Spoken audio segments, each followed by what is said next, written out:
રાજકોટના ઉપલેટા તાલુકામાં ભારે વરસાદે વિકાસના દાવાઓની પોલ ખોલી દીધી છે।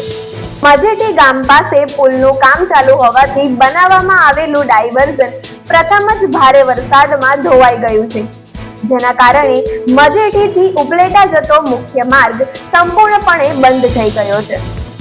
ગઈકાલે પડેલા અનરાધાર વરસાદ બાદ ડાયવર્ઝન તૂટી જતા ગામનો સંપર્ક ખોરવાઈ ગયો છે। હવે નાના મોટા તમામ વાહનોની અવરજવર બંધ થઈ ગઈ છે। એટલું જ નહીં, ઇમરજન્સી સેવા, એમ્બ્યુલન્સ અને જરૂરી વાહનો પણ ગામ સુધી પહોંચી શકે તેવી સ્થિતિ રહી નથી। સ્થાનિક સરપંચ ભીમભાઈ ચાવડાના જણાવ્યા અનુસાર ડાયવર્ઝન બનાવવામાં આવી રહ્યું હતું ત્યારે જ ગ્રામજનોએ ચેતવણી આપી હતી કે આ વ્યવસ્થા વરસાદ સામે ટકી શકશે નહીં, છતાં તંત્રએ આ રજૂઆતોને ગંભીરતાથી લીધી જ નહીં। સરપંચનો આક્ષેપ છે કે ધારાસભ્ય, સાંસદ અને અન્ય પદાધિકારીઓને અનેક વખત રજૂઆત કરવા છતાં કોઈ અસરકારક પગલાં લેવાયા નથી। હાલ તો સ્કૂલ જતા બાળકોને પણ મુશ્કેલીનો સામનો કરવો પડી રહ્યો છે અને જો સ્થિતિ યથાવત રહેશે તો શાળાઓ બંધ કરવાની નોબત આવી શકે છે। મળતી માહિતી મુજબ 8 પુલમાંથી અત્યાર સુધી માત્ર 3 પુલનું જ કામ પૂર્ણ થયું છે, જ્યારે ધારાસભ્ય મહેન્દ્ર પાડેલિયાએ રોડ રિપેરિંગ માટે 50 લાખ રૂપિયા મંજૂર કરવાનો દાવો કરવામાં આવ્યો છે, છતાં સમઢિયાળાથી મજેઠી સુધીના રસ્તા પર એક પણ યોગ્ય મરામત જોવા મળતી નથી। ગ્રામજનોએ તંત્રને તાત્કાલિક મજબૂત અને સુરક્ષિત ડાયવર્ઝન બનાવવાની માંગ કરી છે, નહીં તો આગામી 4 મહિના સુધી મજેઠી ગામ વરસાદી ઋતુમાં સંપર્ક વિહોણું બની જશે તેવી ચિંતા વ્યક્ત કરવામાં આવી છે। આવા જ સમાચાર માટે જોતા રહો TV17 ગુજરાતી।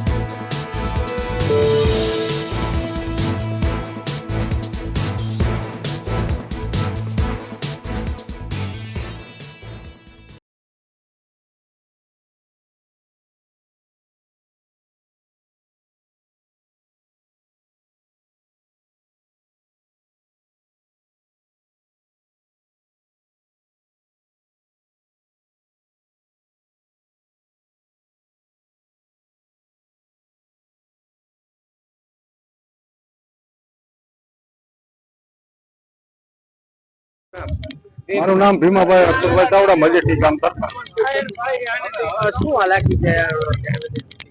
ડાયવર્ઝન તૂટી જતા સાહેબ બસો બંધ થઈ ગયું છે, વાહન બધા બંધ થઈ ગયા છે, સ્કૂલના વિદ્યાર્થીને આવવામાં તકલીફ થઈ ગઈ, વાહન જતા આવતા નથી, બસો કાલની બંધ થઈ ગઈ છે અને આજ તો સ્કૂલો બંધ થઈ જાય એવી પોઝિશન છે। આજે વરસાદ આવશે એટલે અમારે નિશાળ બંધ કરવી પડશે એવી પરિસ્થિતિ છે। આ ડાયવર્ઝન ને આ પુલ 8 મહિનામાં 6 માંથી 3 પુલ કર્યા, હવે આ 3 પુલ આવતા વર્ષમાં કરશે। અમારે આમને સાહેબ આ પરિસ્થિતિ ભોગવવાની જ રહી ને, અને રસ્તો અત્યંત ખરાબ છે। રસ્તામાં સાહેબ કાંઈ પણ વાહન નીકળે એમ નથી, કોઈ પણ હાજા માંદુ ગાતે હોય, હાજુ હોય તો નથી નીકળે એમ। અટાણે તૂટી ગયું બધું ડાયવર્ઝન। હાલાકી અહીંયા આવીને કોઈ તંત્ર કોઈ અહીં તપાસ નથી કરી સાહેબ, અને સ્ટેટ વાળાને કીધું એના માણસો મોકલી દીધા, સાહેબે અહીં તસ્તી ન લીધી આવવાની। હું મજેઠીનો ખેડૂત મહેશભાઈ રામભાઈ કોઠીવાર બોલું છું।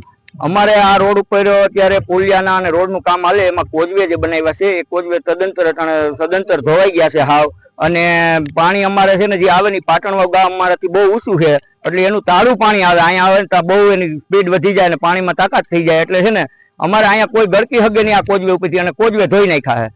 તો હું એમ કાયમી માટે કહું, કાયમીનું નિવારણ લેવું હોય તો આ રોડ ના પુલ તમે ભલે બનાવો, ઉનાળે શિયાળે અમને કાયમ આવે છે અને નજીક છે, પણ અમને એક રોડ થાંજાણા કે જીંજરીનો આપી દો તો અમારે કાયમીન માટે અમારી જીંજરીથી સરદારગઢ કે થાંજાણાથી સુડવા વહી જાય, એટલે જે પાટણવાવ માણાવદર વાળો રોડ છે એ કાયમીન માટે ઊંચો છે, એ કોઈ દી કદી અમારા ગામ તણાઈ જાય ને તો એ રોડને પાણી ન અડે, ત્યાં લગનની જવાબદારી છે। તો એ રોડને અમને અડાડતા કરીએ, આવો કોઈ પ્રસંગ બને, કોઈ આવું થાય, આવું કામ હાલતું હોય તો અમે ઘુમરો ખાઈને નીકળી જાય, સરકારને આવી ફરિયાદી ન કરીએ। પણ સરકાર પાસે મને એમ છે કે હું કઈ સારા એન્જિનિયર ન હોય કે હું હોય એ કોઈ દી જોતા જ નથી, આનું આ જોયા કરે, આમાં કામ જડ્યા કરે, બે કામ। આપણી માંગ છે કે અમને બને ત્યાં લગન હવે એક થાંજાણા કે જીંજરીનો રસ્તો આપી દે, એટલે અમે વૈસલી ટબરી ઉપર આવી જાય પાટણ માણાવદર વાળા ઉપર, અને અમારું કામ અટકે નહીં, બસ એટલું જ, બાકી તો બીજું।